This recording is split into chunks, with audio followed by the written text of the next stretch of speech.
Hey guys, what's going on? Blaine back for another Netflix review, and today I'm going to be talking about Operation Mincemeat.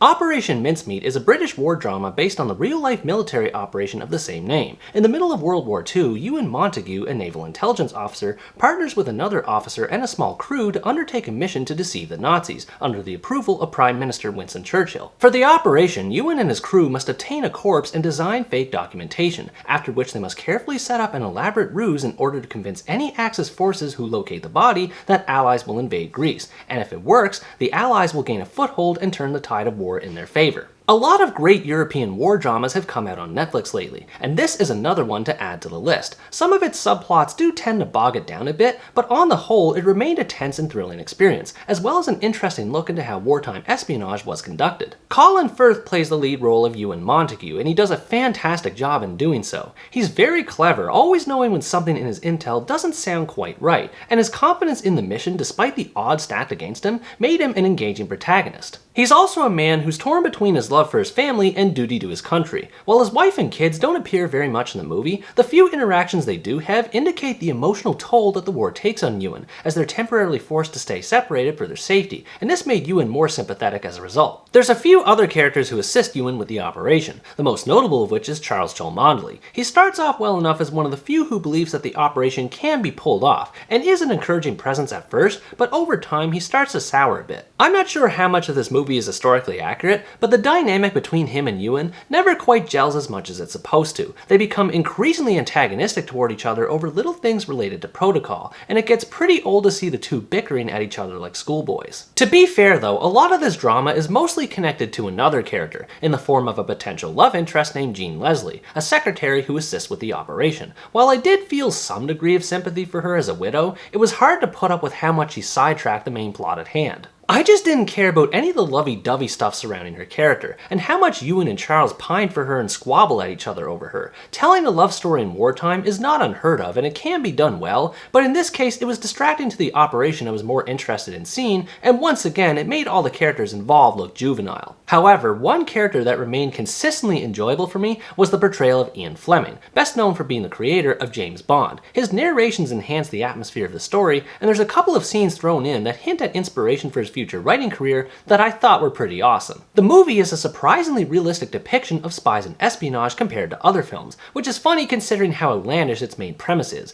The idea of using a dead body and creating a whole narrative around it sounds crazy, even more so because it actually happened, and the movie's acknowledgement of this fact is one of the things that makes it so interesting. It doesn't focus so much with those on the ground doing the legwork as it more so does with the men and women working behind the scenes, who are making sure everything is firing on all cylinders. It shows how something as simple as waiting for a telegram of communication becomes an exercise in nerve-wracking patience, and this tension transcends onto the audience. The thing that drew me in the most about this movie's story is the way the body's narrative is built. Major William Martin, as he's referred to by the team, receives an obsessive level of attention to detail. His backstory, his identification, and even his love life are all explored in great depth to ensure that Nazi forces are convinced his story is genuine. Over the course of the story, each team member starts adding their own details to Martin, from the ring he wears to which pocket he keeps his papers in. This was a great way of having the supporting characters contribute to the mission beyond just being wallflowers glued to a desk, and it made things more tense as I became invested in wanting to see the mission succeed. I will admit that the story does take a while to get going. There's a lot of moving parts at play with how Ewan's team goes back and forth between their spies and the Admiralty, and with so much political jargon and code words being thrown around, it can be hard to keep track of everything that's happening on screen. The movie does offset this a little bit by exploring the internal politics of the operation, mostly with how Admiral Godfrey, who's not the staunchest advocate for it, bribes Charles to spy on Ewan for info on his brother Ivor, who is suspected of being a Soviet spy. I wasn't a big fan of this angle at first, but it did grow on me, and it's a lot more interesting than the romantic drama with Jean. It kept me in suspense, wondering not if, but when a wrench was going to be thrown into the gears, and also goes to show how much undermining was at play at both sides of the war, regardless of the ethics behind one's actions. The movie becomes a lot more interesting once the dead body is finally put into action. Things don't go according to plan, mistakes are made, and favors have to be called in to make sure no more hitches occur. Even when the body has served its purpose, there's no guarantee that the Nazis will believe what they've seen. There's so many variables at play in this part, it makes the story even more intense. Beyond the scope of the operation, the rest of the movie's presentation of wartime Britain appears faithful and adds to the enjoyment of the story. It's nice to see characters walking about, about going to theater performances and having a laugh at the bar without having to dive into bomb shelters at night.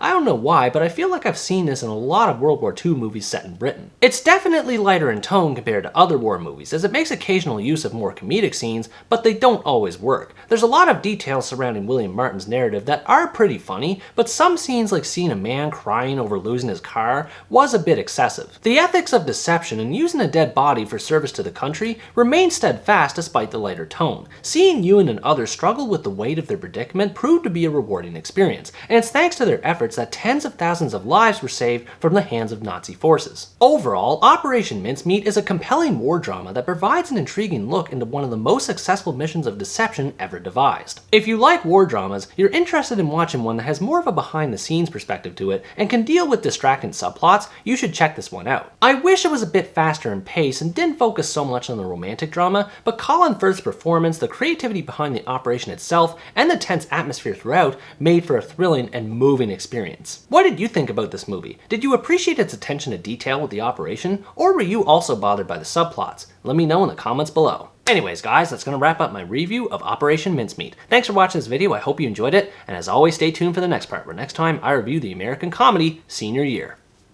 Bye bye!